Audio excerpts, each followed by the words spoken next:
Hola, ¿qué tal? Bueno, bienvenidos a Irreverente. ¿Es este ciclo? ¡Sí! Sí, sí. Bueno, hay mucha gente nueva. Esto es la Fundación Andreani. Nos alegra mucho que esto esté comenzando. Es un ciclo donde vamos a tratar de pensar desde la música, si eso es posible, creo que sí.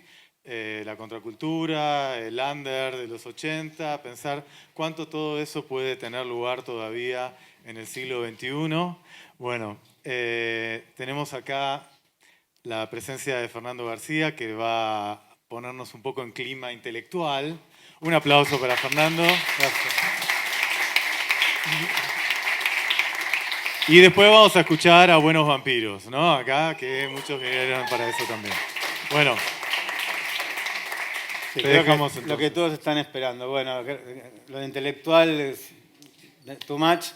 Voy a robar el título de un libro, Las teorías salvajes, para mi caso. Yo soy un producto de la cultura pop, así que primero tengo que empezar por ahí. Se me ve en mi campera toda llena de pins, todavía tengo 55 años y sigo feliz con esto. Alfiler de gancho por acá. O sea, todo eso que para nosotros es súper natural, que está en el ambiente, que todavía persiste. Digo, el último caso es con las Swifties.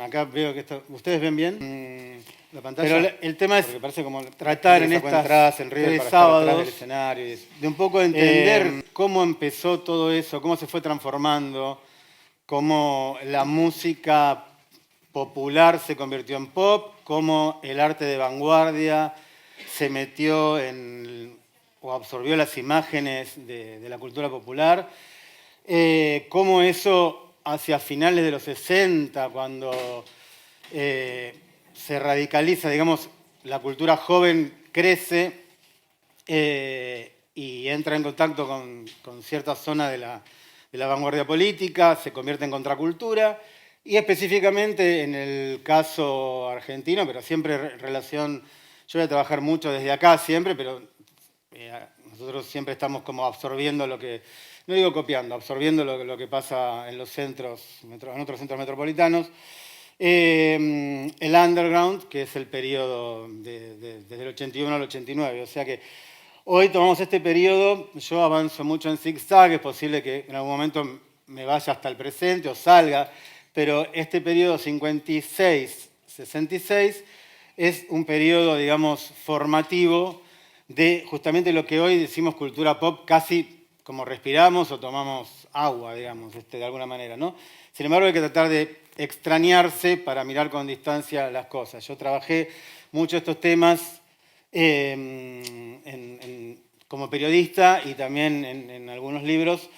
Uno es el Di Tella, la historia del Instituto Di Tella, que hoy va a ser medio protagonista de la charla. Y otro es Crimen y Vanguardia, que es sobre el underground de los 80, que va a estar en la tercera. Y la parte contracultural es todo inescindible, digamos, no se puede hablar de una cosa sin la otra, ¿no? Aunque por momentos parezcan contradictorias, y además la contradicción es parte también del pensamiento. Así que vamos a empezar, son 10 imágenes con las que yo trato de establecer este momento en el que cambia, en la posguerra, cambia totalmente la idea de ser joven y cambia totalmente la música popular. Esa foto que elegí es una foto de moda, de Yves Saint Laurent, pero tomando, digamos, lo que estaba sucediendo con, lo vamos a ver en un par de imágenes adelante, lo que estaba sucediendo en Londres con el pop, ¿no? El pop llevado a la ropa. Por eso la moda es algo fundamental, digamos, en todo lo que vamos a ver. No es una cosa frívola, ni, digamos, la idea de ponerse algo para decir algo con la ropa es fundamental en la cultura pop. Pero vemos cómo empieza esto. Bueno, vamos a empezar con esta imagen que es de un artista llamado Richard Hamilton. En el año 56, y vamos a empezar en Londres, que es interesante el caso. Nosotros pensemos que estamos en la posguerra y frente a la nueva cultura, que era la de Estados Unidos, que era la cultura de la sociedad de masas, además de la irrupción de Hollywood y todos los productos que esa cultura, digamos, cambió totalmente sobre Europa, básicamente, que era, digamos, la que había tenido, digamos, el predominio... No, todavía no, por favor. El predominio, perdón, ahí. El predominio en el siglo XIX y principio del siglo XX. Parece, pensarlo desde ahora es difícil, pero era periférica respecto de lo que estaba pasando en Estados Unidos, y por eso es un caso que tiene cierta vinculación con lo que pasó en Buenos Aires en los años 60. Ese año 56 suceden dos cosas muy importantes para la cultura pop. Por un lado, se arma una muestra, fíjense que la imagen del collage es un collage de Richard Hamilton, se llama ¿Qué hace que los hogares de hoy sean tan diferentes, tan atractivos? No sé por qué se corre. Y allá está usado en el afiche de eso fue una muestra, llamó This is Tomorrow, en la Galería Whitechapel, en Londres. Y fue una muestra que cambió absolutamente el concepto de lo que se mostraba, ¿no? Lo más importante para lo que nosotros vamos a ver, igual yo voy a hacer ahora como toda una deconstrucción de esto, pero es que aparece la palabra pop por primera vez en una obra de arte. O sea, esto fue, digamos, exhibido en una galería que mostraba obras de arte moderno, de vanguardia. No era, digamos, algo que estaba en los kioscos de revistas de Londres. Y es una golosina. Es una golosina, tiene la forma de raqueta y aparece en esta obra. Y, digamos, el grupo que organiza esta muestra, que se proponía como un almacén de cultura popular, o sea, no querían mostrar, la idea no era mostrar cuadros, sino mostrar la vida diaria en un espacio de arte, estaba liderado por este señor, que me muestro acá, Lawrence Alloway, que es quien por primera vez emplea para el catálogo de esta muestra la palabra pop culture, que se aplica también a pop art, antes de que aparezca alguien más conocido que vamos a ver inmediatamente después. Pero entonces en el 56, por un lado está esta obra de Richard Hamilton, y por otro lado hay un bestseller en Inglaterra, que es la primera vez que la sociología, escrito por el profesor Richard Hogarth, que funda los estudios culturales en la Universidad de Birmingham, la primera vez que la sociología se pone a estudiar todas esas cosas que venían de Norteamérica y que estaban cambiando las costumbres de la clase obrera. Entonces el libro en inglés se llama The Uses of Literacy, y acá está editado por Siglo XXI, se consigue y es súper recomendable como lectura. Se llama La cultura obrera en la sociedad de masas. Porque ¿qué es lo que Hogarth hace desde un punto de vista, digamos, con cierto prejuicio de clase obrera en realidad, no de clase alta?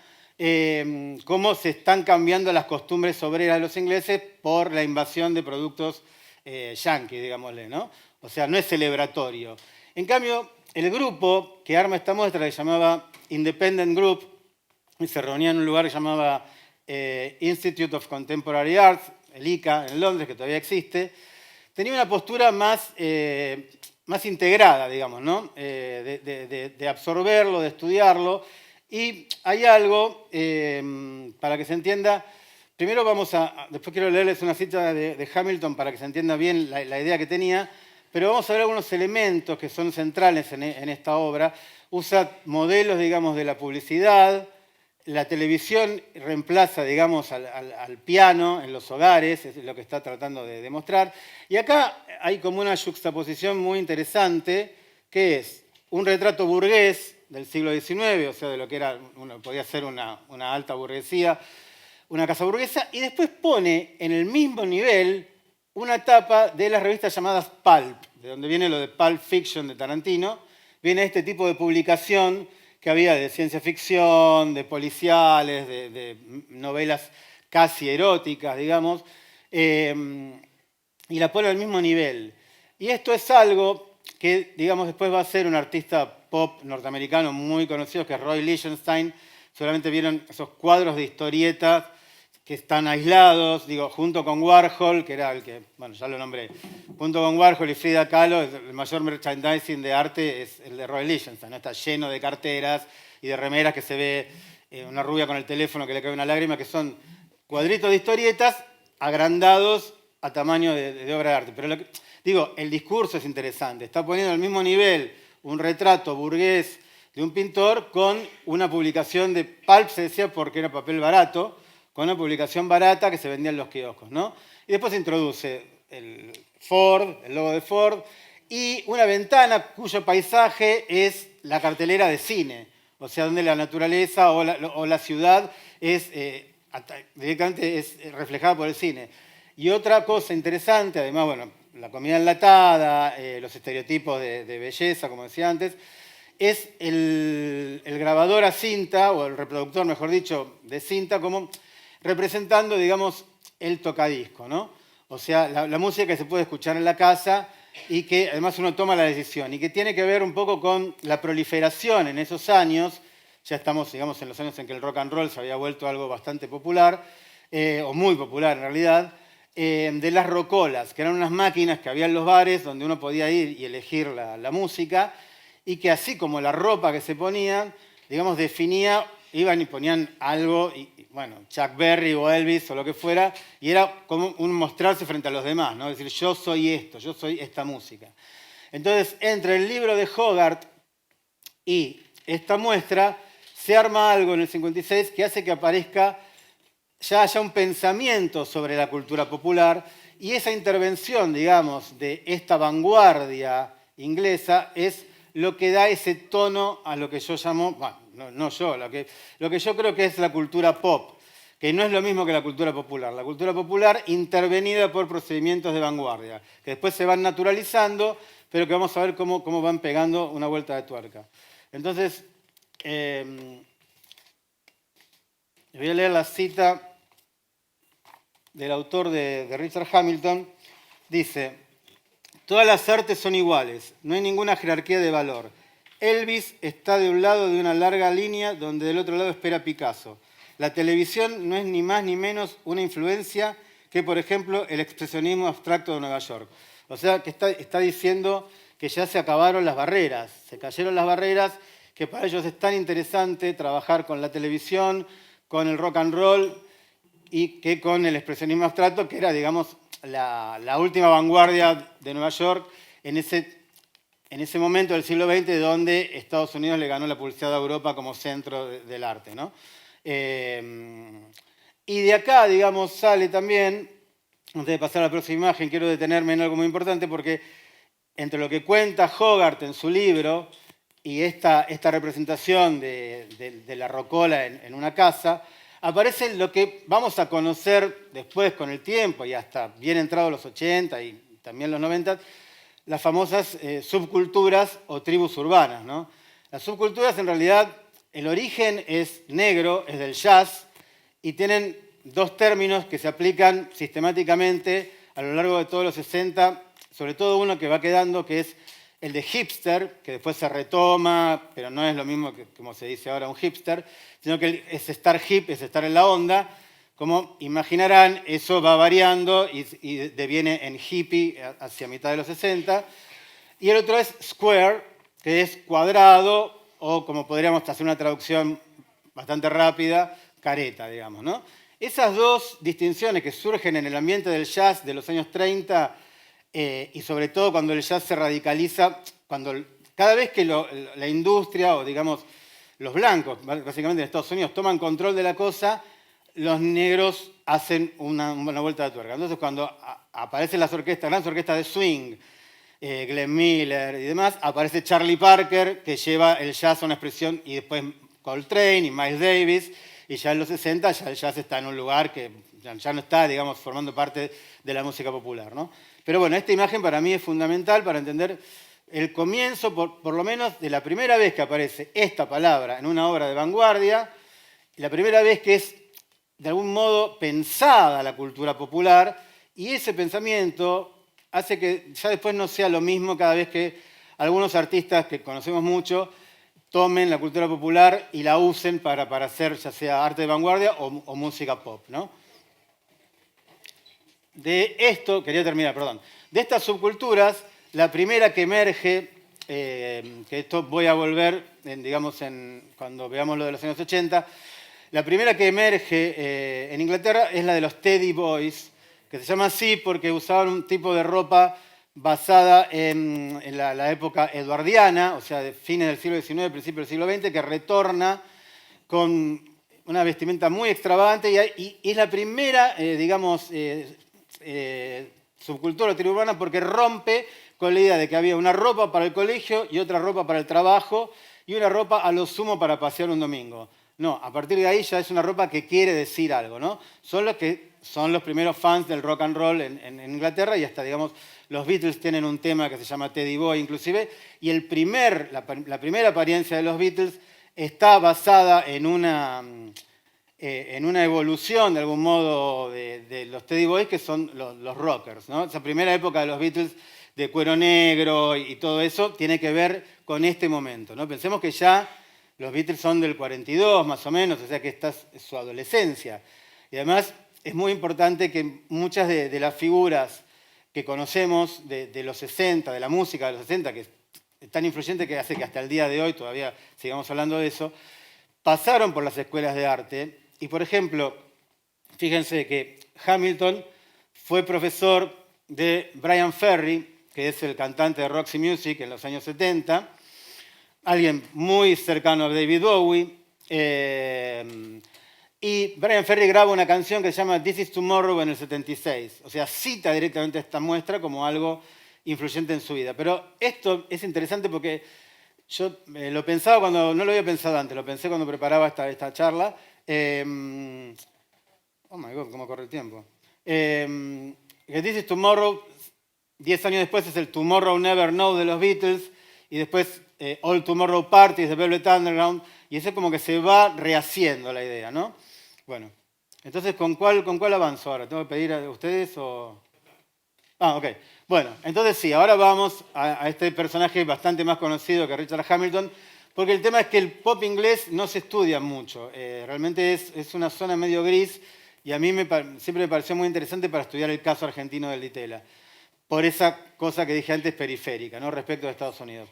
Bueno, Warhol aparece, digamos, un poco antes, obviamente, justamente poniendo... Es el primero que introduce en el discurso del retrato, pensemos como un discurso muy largo dentro de la pintura, para no entrar en tecnicismos ni historia del arte, pero el retrato, todo el mundo sabe lo que es un retrato. Bueno, se retrató primero los personajes bíblicos, después la alta burguesía, la realeza, no, al revés, la realeza, después la alta burguesía. Y Warhol es el primero que mete en el retrato a las figuras, digamos, de la cultura popular. O sea, hace el tríptico de Elvis y hace el de Marilyn Monroe más o menos entre el 62 y el 63. O sea, el primero que introduce, después va a ser a Liz Taylor y hasta a Malita la Cruz de Fortabat. O sea, que eso fue por pedido. Digamos, en ese caso fue más parecido al siglo XIX que lo que hacía Warhol, pero bueno, no importa. Donde había Andy, donde había, se metía. Pero bueno, esta obra es fundamental, ¿no? Justo hoy cuando venía para acá, pasé por un diarco y estaban todas las cajas, digamos, no de brillo, pero de otra cosa en el suelo. Yo me quedé pensando, digo, es como nada, es una instalación de Warhol que nadie que lo tiró ni tiene idea. Lo que Warhol hizo, esto lo hizo en la Galería Stable de Nueva York, montó un escaparate en la galería del mismo modo que estaba exhibido en un supermercado que estaba a la vuelta. Las cajas de jabón en polvo brillo, ¿no? Que no son exactamente el mismo material, sino que son de un aglomerado o algo por el estilo, pero el efecto que provocó fue tal que hay un filósofo que se llama Arthur Danto, que no anoté el cartelito, perdón, bueno, acá estaba lo que decía antes, de Hip y Square, él va a decir que a partir de esta obra ya no se sabe lo que es arte. O sea, arte puede ser cualquier cosa a partir de este momento, porque se vuelve reversible, ¿no? O sea, algo que está en el supermercado puede estar en una galería de arte, y entonces ya Warhol está haciendo un arte para el fin del arte, dice Danto. Absolutamente, absolutamente, porque fíjate que en la obra de Hamilton que vimos antes, todas las figuras que estaban puestas en ese montaje eran de la publicidad. No, rompe inclusive con, ni siquiera, o sea, rompe con el arte abstracto inclusive, o sea, que ni siquiera había una escuela que no era tan solemne, pero, porque uno piensa en solemnidad, piensa más en el arte, no sé, el arte clásico por ahí. Pero lo que hace él venía de la publicidad además. La publicidad se funde, digamos, acá el tema de la cultura pop es siempre se tira y afloje entre pertenecer, digamos, obviamente, a la sociedad de consumo, a la industria del espectáculo, pero a la vez con una queja, ¿no? Más o menos, digamos. Y siempre, y cuando yo hablo de cultura pop, meto ahí adentro la cultura rock también, ¿no? Porque eso parece que puede ser confuso, pero prefiero abarcar con cultura pop todo. Entonces, bueno, esta obra de Warhol cambia absolutamente el paradigma de lo que puede ser lo que puede ser arte en una galería de ahí en más, ¿no? Vamos a Buenos Aires, a la próxima. Ok. Ahora nos venimos a Buenos Aires, estamos en la calle Corrientes. Un año atrás, o un poco menos, quizás 6 meses, este personaje que es Alberto Greco, que no es un artista pop, pero que sí va a ser, digamos, el catalizador de todo lo que pasa en Buenos Aires, perdón si les estoy dando la espalda, pasa en Buenos Aires en los años 60. Alberto Greco viene de un tipo de arte llamado informalista, a fines de los años 50, que seguía, digamos, la abstracción, y en un momento rompe con todo y dictamina que, siguiendo también, digamos, una corriente que viene de los años 20, pero tiene como una vuelta muy fuerte en fines de los 50 y comienzos de los 60, que es esta, digamos, utopía de las vanguardias de romper los límites entre el arte y la vida. Fíjense que lo de Warhol está un poco cerca de eso, en llevar el supermercado a la galería de arte. Greco directamente lo que hace es dejar de pintar y sale a la calle y hace esta pegatina, como se autopromociona a sí mismo, usando, dice el pintor, uno de los carteles es el pintor informalista más grande de Latinoamérica y el otro, qué grande sos. Todos saben de dónde viene qué grande sos, ¿no? Bueno, claro. La marcha peronista, que el peronismo estaba proscripto en esa época, no se podía ni nombrar. Y Greco, que no era peronista, ni mucho menos, y esto es lo que tiene de bueno para mí la cultura pop y el arte pop. No hace falta, a veces las citas no tienen que ser literales, no tienen que expresar, digamos, sino que absorbe los deseos, digamos, en este caso, de la multitud por expresarse, y él lo pone en sí mismo, ¿no? Y es importante Greco porque va a ser, digamos, esto directamente a partir del contacto que él tiene en un lugar llamado el Bar Moderno, que estaba, digamos, a la vuelta del Instituto de Itela, que ahora va a aparecer. Bueno, él inicia a Marta Minujín, inicia a todas las figuras un poco más jóvenes que él, o sea, las figuras que eran contemporáneas de los Beatles, digamos más o menos cronológicamente, las inicia en esta idea de terminar con el arte para colgar, el arte que hay que verlo en un museo, sino que él tenía un... Tengo que buscar el papelito. Vos, Germán, me decís si estoy mal con el tiempo. Está mal con el tiempo. El manifiesto Vivo Dito en Génova, en Italia, donde lo que él hacía era que tenía la capacidad de declarar obra de arte viva a una persona, por ejemplo, con un círculo de tiza, era como si él la firmara obra de arte, ¿no? Como si viniera acá y los acordonara a todos ustedes y después ponía Greco y firmaba una obra de arte. Él quería, pensemos que yo hablé antes, bueno, de la aparición del rock and roll ya en ese libro y en ese collage de Hamilton. En este momento, en Argentina, lo más parecido, pero que para mí yo no lo considero todavía parte de la música pop, sino de la música popular, era algo que se llamaba el Club del Clan, que estaba en la televisión y de la televisión bajó, digamos, a los bailes y cuya figura prominente era Palito Ortega, ¿no? Bueno, Greco estaba obsesionado, así como Warhol estaba obsesionado, pero no porque lo copiara Warhol, porque nadie, digamos, estaba haciendo las cosas al mismo tiempo. Son vibraciones, digamos, que se dan en el mundo en periodos determinados, ¿no? Él estaba obsesionado con firmar a Palito Ortega como obra de arte y había pedido el hall del Teatro San Martín para hacerlo y se lo negaron por miedo a que los fans destrozaran los vidrios y demás, ¿no? Pero él tenía esa idea y después escribe una novela que se llama Besos Brujos, que está considerada como la primera novela pop, inclusive antes que Boquitas Pintadas de Manuel Puig, que no se puede pasar al libro, porque son todas hojas de las que él dibuja cómics, y se exhibió en el Museo de Arte Moderno hace un par de años y está colgada así, entonces había que leer de un lado y del otro, y cuando es llevada, digamos, a texto pierde toda su gracia. O sea, es una cosa que no se puede editar, ¿no? Bueno, el Greco se suicida en el 65 en Barcelona y se escribe la palabra fin en uno de sus brazos. O sea, lleva, digamos, al límite de la situación porque eso de ser obra, eso de cruzar el límite entre arte y vida, digamos, muere y es como el fin de una película o de un libro, ¿no? Lo que hace. Pero es quizás alguien que no vieron, que no lo habían visto, y es el catalizador de muchas otras cosas que sí se conocen. Next, por favor. Bueno, por ejemplo, este es el catálogo del Premio Di Tella 64. Fíjense lo que es el diseño. O sea, esto estaba expuesto como afiche de vía pública en la calle. Esto está hecho por Juan Carlos Di Stefano, que es un gran diseñador gráfico, para mí un artista, pero bueno, él insiste en que no, que tiene el taller por acá, en La Boca, acá en la Tierra Santa de Román Riquelme, y no del otro. Pero bueno, el catálogo del Premio Di Tella. El Premio Di Tella puse este porque es el mejor diseño de los catálogos. El Premio Di Tella, voy a hacer una introducción muy breve. El Instituto Di Tella se abre en abril del 63, en la calle Florida del 900, y estaba fundado por un emporio, digamos, industrial, que era Siam, cuya fábrica estaba acá, cruzando el riachuelo en Avellaneda.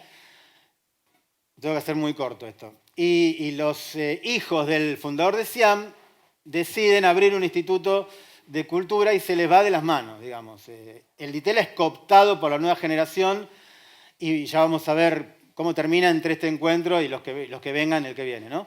Pero me interesa que en el 64, y venían además, participaban artistas, había un premio internacional y un premio nacional. Participaban artistas de todo el mundo, y sobre todo entre el 64 y el 67 que se hizo, pero realmente los principales artistas de Europa y de Nueva York participaban porque era un premio realmente prestigioso. Pero el 64 lo gana con 21 años, sí, 21 años.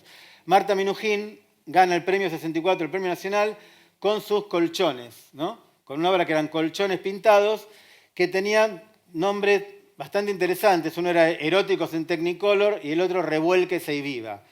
Y ahí empieza una operación de Marta con el lenguaje, que la voy a terminar de explicar en las diapositivas que siguen, porque lo de Revuélquese y Viva, el revuélquese realmente aludía al revolcón, ¿no? A tener sexo.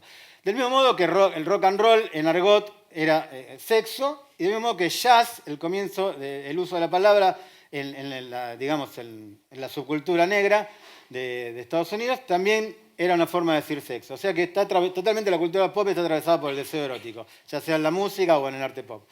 Bueno, es un escándalo que premien a una chica de 21 años, además una chica, o sea, no era tan fácil, digamos, pero imponerse. El campo del arte estaba bastante, digamos, manejado por hombres hasta que rompe esta generación, ¿no? En los años anteriores hubo muchas artistas mujeres, por supuesto, pero muchas siempre por ahí a la sombra de un hombre. Bueno, Marta Minujín siguiendo un poco siguiendo este paradigma de Warhol, ¿no? Si bien ella lo va a conocer y todo, no es que seguía maníacamente cada una de sus obras. Rompe también porque se premia algo que no era ni una pintura ni una escultura. O sea, se le empieza a decir objeto. Esa es la forma de llamarlo, ¿no? Pasemos a la siguiente, por favor. Bueno, acá la vemos como no la conocemos prácticamente. Nosotros tenemos la idea de Marta Minujín, es una mujer con el pelo albino, los anteojos Ray-Ban, que es la gran máscara que creó y es la única artista que sale a la calle y la gente la reconoce desde que empezó esto. Ahí la estamos viendo en uno de los pasillos de la Menezunda, ahí yo me olvidé de ponerlo, que es, bueno, es una obra hecha en colaboración con ella, con otros artistas que no los voy a mencionar. Digo, esto también sirve para que ustedes, al que le interese, investigue por su cuenta y siga buscando, ¿no? Porque si no, obviamente no me alcanza el tiempo. Pero fíjense los neones, o sea, la Menezunda buscaba meter en el Di Tella lo que veían ella y Rubén Santantonín, que es el otro coautor de la obra, en la calle Lavalle. Llevar todo esa cosa de luces, de olores inclusive, reproducir ambientes, la idea era justamente lo que yo dije al principio, extrañar al asistente de su propia vida diaria. O sea, mientras iba caminando por la calle Lavalle no se da cuenta. Ahora, ¿qué pasa cuando te meten en un lugar, un instituto de arte? Y lo que hace la Menezunda es que por lo que Marta logra muy rápido, que es cómo ella manipula a los medios, es una artista que yo digo que, bueno, también hay que pensar que en ese momento, a ver si lo encuentro en papel, estamos en un momento que se hace muy leído, digamos, en el ambiente artístico, les muestro acá, Marshall McLuhan, que digamos es un filósofo canadiense, que es el que escribe aquello del medio es el mensaje, ¿no? Hay una película de Woody Allen llamada Annie Hall, donde hay una escena increíble, donde aparece McLuhan, y yo digo que Marta Minujín es el mensaje, ella misma se convierte en un medio, y lo que consigue con la Menezunda es que a partir de las repercusiones en los grandes medios, estoy hablando de La Sexta, Vespertina de la Razón, de Crónica, del Mundo, o sea, los diarios, que eran mucho más leídos obviamente que ahora, se hacen eco sobre todo porque la Menezunda tenía una sección en el recorrido en la que había una pareja real en una cama, que se turnaban en turnos de varias horas, que ella había conseguido por un casting, ¿no? Tenían que firmar un contrato por el cual no podían tener escenas de sexo, pero Crónica sacó una nota preguntando si había sexo en el Ditela. Y eso provocó que se hicieran colas. Siempre la Menezunda queda el mito de que fue la obra más vista en la historia del Ditela. No es así. Lo que pasa es que como entraban de a 20 personas, se hacían unas colas que llegaban de Florida y casi donde termina Florida hasta, digamos, Paraguay y pegaban la vuelta hacia Maipú, ¿no? Y el último día, como quedaban 3.000 personas afuera, fue realmente un hito masivo. Y es un hito pop en el mismo sentido, digamos, nosotros en el 65, como yo dije, ese antecedente del Club del Clan, yo lo veo como música popular, no lo veo todavía como la formación de una cultura pop o de una música pop. Puede ser proto-pop si se quiere, pero yo creo que el 65 es un año clave porque es el año de I Can Get No Satisfaction de los Rolling Stones, es el año de Help de los Beatles y es el año sobre todo de Like a Rolling Stone de Bob Dylan, que es, Dylan ya había aparecido en el 62, pero en ese tránsito entre el 62 y el 65 revoluciona absolutamente lo que se puede decir en una canción pop.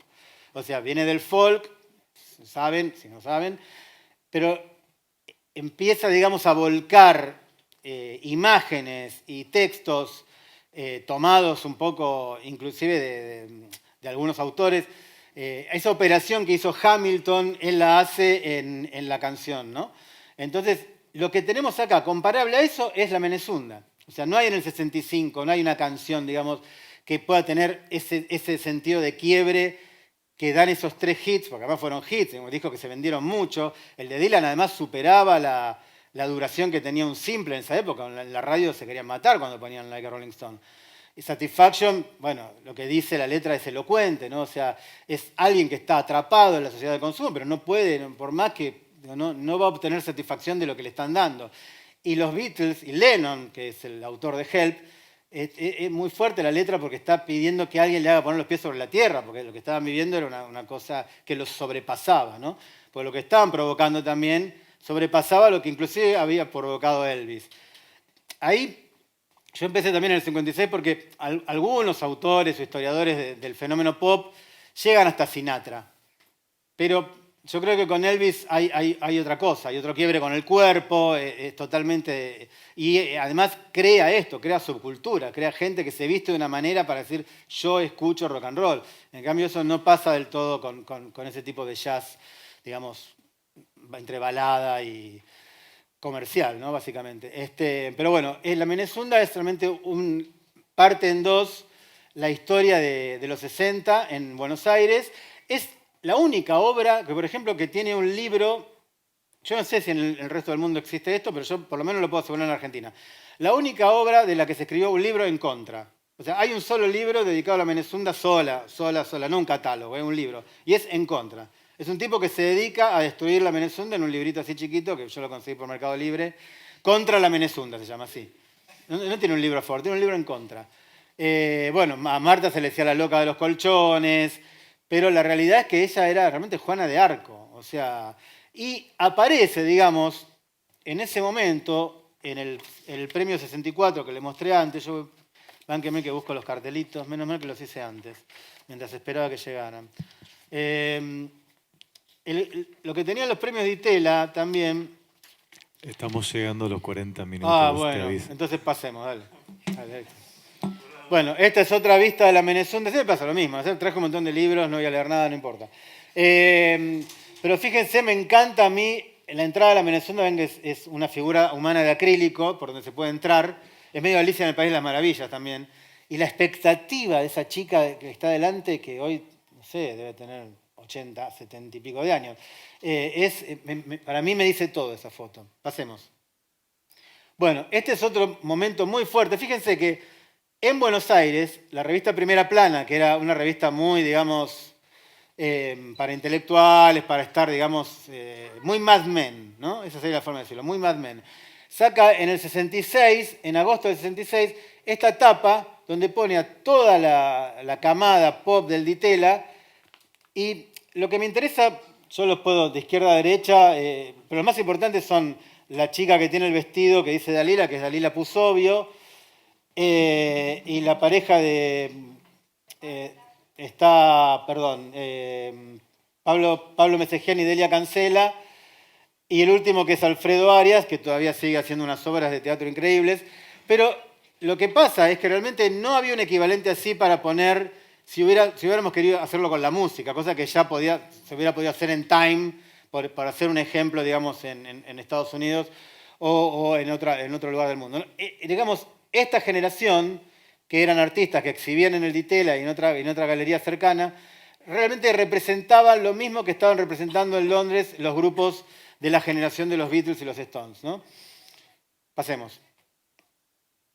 Bueno, esta es una obra increíble de Dalila Pusovio, ya voy cerrando, que yo la pongo en paralelo con las cajas brillo, porque lo que hizo Dalila Pusovio fue para un premio de Itela, para el premio de Itela del 66 o 67, hizo esta obra llamada Zapatos Doble Plataforma. Y lo que hizo fue contratar a Grimoldi, que era una casa de zapatos que todavía existe, que ella hasta el día de hoy se llama Square, por esto que yo expliqué al principio, y le hizo hacer todo lo contrario a lo que hacía Grimoldi, que hacía unos zapatos marrones, les hizo hacer estos zapatos de colores, y el tema es que, Grimoldi estaba enfrente al Ditela. Entonces, para el premio Ditela, que se exhibía y los jurados tenían que verlo, el jurado tenía que ver la obra exhibida en la galería del Ditela y a la vez cruzar a la vereda de enfrente y ver los zapatos exhibidos en la vidriera de Grimoldi.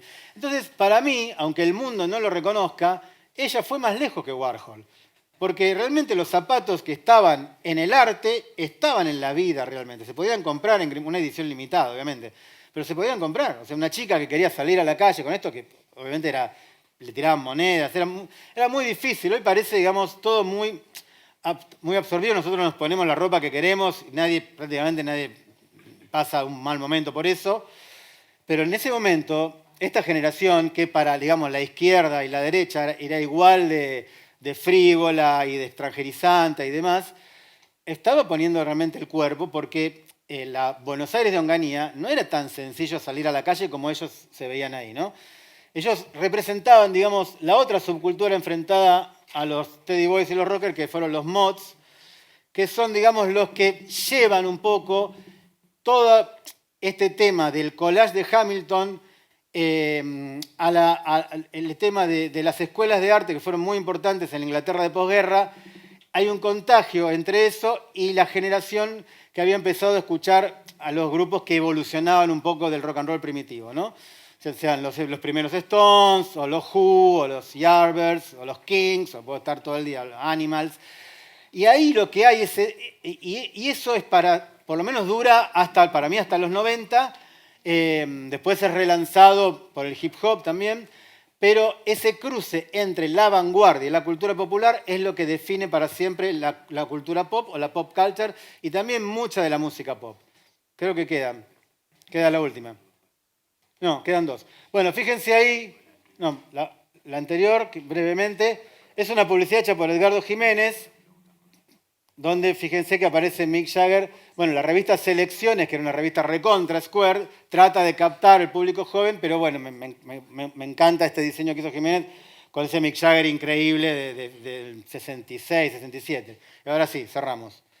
Bueno, todo esto que conté, finalmente, ¿cómo va a converger? Ahora, fíjate que me corrí 2 años del eje temporal que di.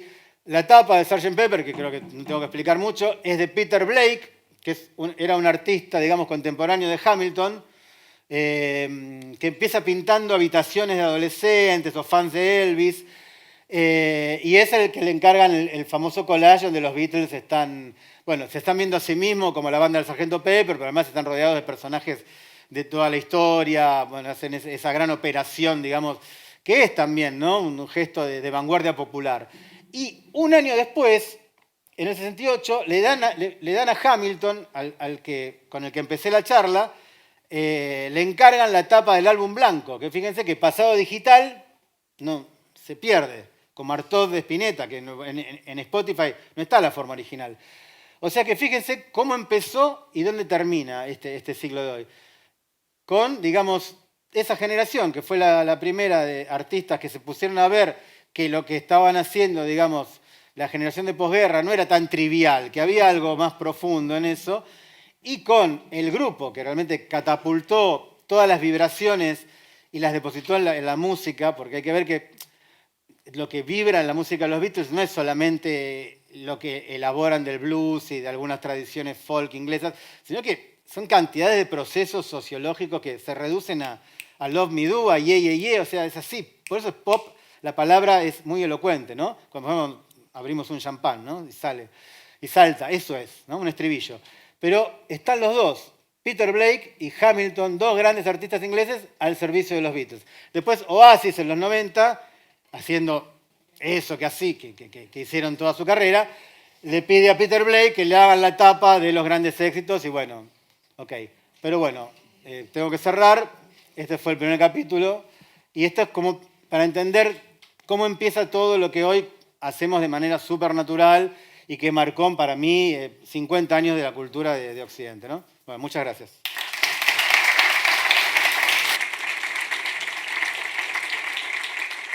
Fernando, te invitamos acá que estamos con las chicas Irina y Mora de Buenos Vampiros. Y la idea es conversar un poquito. Les quería preguntar a alguna de ustedes algo que pasó hace mucho tiempo, ¿no? Vos hablabas de esa chica que ahora tendrá 75, 80 años, menos, ¿no? Y ahí tenía tal vez la edad de ustedes. Hace mucho tiempo pasó esto. ¿Cómo lo conectan ustedes con el siglo XXI, la música que hacen ustedes, la movida de Mar del Plata?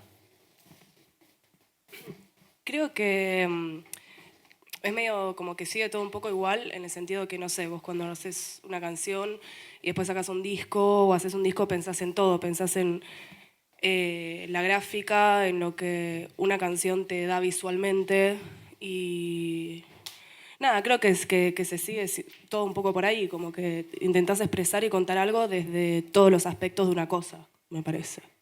No sé si se entiende lo que digo. Eso, para mí. ¿Querés decir algo, Mora? No. Ok, bueno. Quieren tocar. No, ya sé, ahora lo vamos a dejar tocar, por supuesto.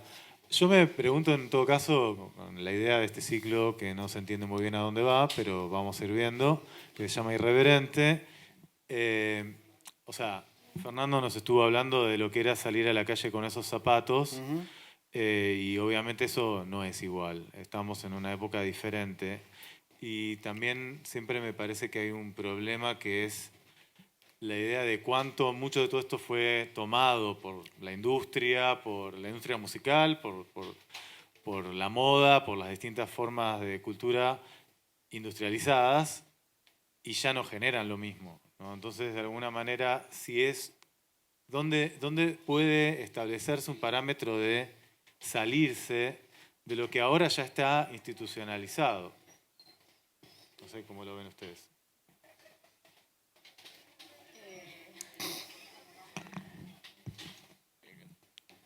No sé. Sí, fue una pregunta un poco dificultosa. No, creo que, o sea, siempre hay cosas que cuando la señora moda ve que algo es interesante y a la gente le gusta, lo va a tomar y lo va a poner de moda. La industria, no sé quién hace eso. Y después va a aparecer otra cosa y se va a poner de moda eso y lo otro va a ser un poco más under y lo otro va a ser más mainstream y lo va a ver todo el mundo y de repente una banda que te encanta va a estar recontra de moda y decís, che, pero hace 2 meses no la conocía nadie, ahora todo el mundo conoce este tema y no sé, o sea, es algo que viene pasando desde siempre, me parece, que incluso se van tomando cosas de elementos de otras modas de hace muchos años para otras cosas que se repiten, pero por ahí de una forma diferente o con algo más agregado. Y no sé, es como recíclico todo. Tanto en el arte como en la música, como en la moda, como cualquier tipo de expresión artística, me parece. Creo que como que, no sé, ya un poco se puede hacer lo que cada uno quiera, ¿no? Como que no, ya no hay límites, me parece, para nada, lo cual está buenísimo y como que permite eso, que pueda suceder lo que sea que suceda. O sea, bueno, mirá quién vamos a tener de presidente. O sea, como que puede pasar cualquier cosa, ya no hay límite de nada. Entonces, no sé, ya está. O sea, se puede hacer lo que se quiera y eso creo que está un poco bueno, como que no sé. Ahora no va a pasar eso que te pones esos zapatos y te van a tirar cosas. Capaz que sí, por gente que bueno, no, claro, pero al otro no le importa tal vez que le pase eso, ¿entendés? O sea, sí, obvio afecta, pero bueno, se sigue igual y lo sigue usando más y lo va a usar el triple de veces, creo, como que no, como siempre, en verdad. Ok, bueno, amigas, no las quiero volver locas con el tema. Las vamos a dejar libres para que se preparen para el show, que va a empezar en breve, así si quieren pueden partir. Gracias a las chicas acá que se prestaron. Voy a hacer una pregunta más a Fernando. Gracias. Y Fernando, ¿vos cómo ves en este sentido la llegada del siglo XXI y las diferencias con este periodo que... Y no sé, a mí me quedaron ahí unos materiales por leer, pero no lo voy a hacer porque si no, no me voy más. Pero yo creo que la cultura pop tal cual la conocimos ya tuvo su etapa y estamos en algo nuevo que todavía no... Yo a veces uso el término tecnocultura, que también es cierto que tecnología hubo siempre, pero el lugar... Para mí hay un momento que yo siempre tengo muy vívido, que es después del suicidio de Kurt Cobain, lo inmediatamente más importante que aparece es Napster. Y Napster ya es una forma de tecnología, de compartir música, de descargarse archivos. Y a partir de ahí ya la primer tribu, después de eso son los floggers, que ya dependen de una plataforma. Y hay un cambio muy grande ya. Entonces, no me gusta ser apocalíptico, pero yo estoy historizando. Entonces, las cosas eran así, los medios cambiaron muchísimo, el uso de Internet cambió totalmente todo. Entonces, vas a tener youtubers, tiktokers, antes que por ahí un tipo, pero de repente la aparición de las Swifties quizás reflejó una... Hay reemergencia de las cosas. Y respecto a lo que vos le preguntabas a las chicas antes, que sí, era una pregunta muy incómoda.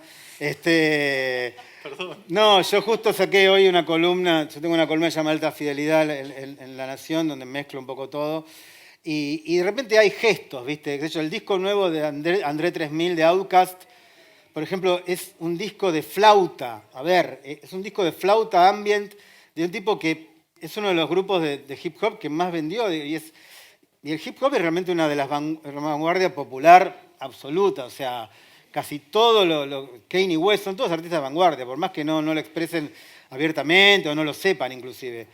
Y queda ese espacio queda para gestos, ¿entendés? Gestos. O Babasónicos presentando su video nuevo en el Museo de Arte Moderno el otro día, detrás de una obra de Matías Dubil, qué sé yo, en vez de subirlo a YouTube, haciendo hacia atrás, ¿entendés? No, en vez de lo instantáneo, no. Vayan al museo y vean el video como se veía un cuadro, ¿entendés? Al revés, por ahí. Pero bueno, es un gesto también. Entonces, son esas... pero es muy... No se puede... O sea, la Menezunda cuando se rehace no provoca lo mismo, ¿entendés? Es imposible, o sea... Sería ridículo que provoque el escándalo que provocó. Entonces, bueno, me parece que la cultura pop entró en una nueva fase, si no es que se dio lugar a algo que habría que ponerle nombre, que yo vengo pensando hace tiempo, pero bueno, ahí en uno de los libros, Damián Tabarovsky, que es un ensayista bastante, no es tan pop, digamos, es bastante más letrado que yo, pero es interesante porque habla cifra como el fin del pop con el cambio como que el pop antes tenía esa cualidad de lo que vos decís, de estar adentro y afuera al mismo tiempo, ¿no? Entonces, parecía Warhol podía parecer tonto o subversivo. Ahora, digamos, ya esa ironía sobre los medios de masas ya desapareció porque lo que vos le preguntaste a las chicas en cualquier cosa nueva que aparezca es bienificada al instante. O sea, cuando un desodorante se arroga suponerse sonido de Bizarrap, bueno, ya está, ¿entendés? ¿Qué es eso? ¿Entendés? O sea, yo no lo puedo creer, pero bueno, soy viejo, estoy acostumbrado. Nosotros venimos de un momento donde, como decía el Indio Solari, en los bombos de la batería estaba el nombre del grupo, no del sponsor. Entonces, bueno, pero para mí sí, cambió totalmente el paradigma. Y yo para mí un momento es ese. El momento después de Nirvana, que es como el último, digamos, momento en el que, como los Beatles, no es que Emi moldeó a los Beatles moldearon a Emi. ¿Entendés? Se dio vuelta. Bueno, Nirvana moldeó a MTV en la época de Nirvana. Después que se suicida Kurt Cobain, lo primero importante que aparece es eso, es el Napster y el juicio a Napster y este pibe que no me acuerdo el nombre ahora, y pocos años después empiezan las plataformas y demás, y eso es un cambio de paradigma total. La música ocupa otro lugar, no ocupa el lugar central que ocupó nuestra generación. De eso estoy totalmente seguro. Pero bueno, va a seguir habiendo música, no se preocupen, van a aparecer grupos, están buenos, está todo bien. Además vivimos en una simultaneidad de tiempos en los que, nada, yo me puedo despertar escuchando Deep Purple y después de escuchar, no sé, a un artista nuevo y todo sucede de otra manera. Entonces va a llevar un tiempo procesarlo, qué sé yo. Nada. Vamos a dejar antes de que se largue el show el espacio para que alguien pueda hacer alguna pregunta si Este tienen pingüino ganas, de agua ¿no? es un oxímoron. ¿Hay ganas de hacer alguna pregunta? Es el momento de lo que estuvimos hablando. No, quieren escuchar el grupo. ¿Quieren escuchar al grupo? Sí, está muy bien. Bueno, lo que pasa es que no sé si están preparados ya. ¿Cómo está la banda? ¿Dónde está? Está buenísimo ¿Sí? el grupo, así que ¿Se larga? lo Sí, recomiendo. obvio. Bueno, muchas gracias a Fernando. No, Y ahora enseguida empieza el show. Gracias.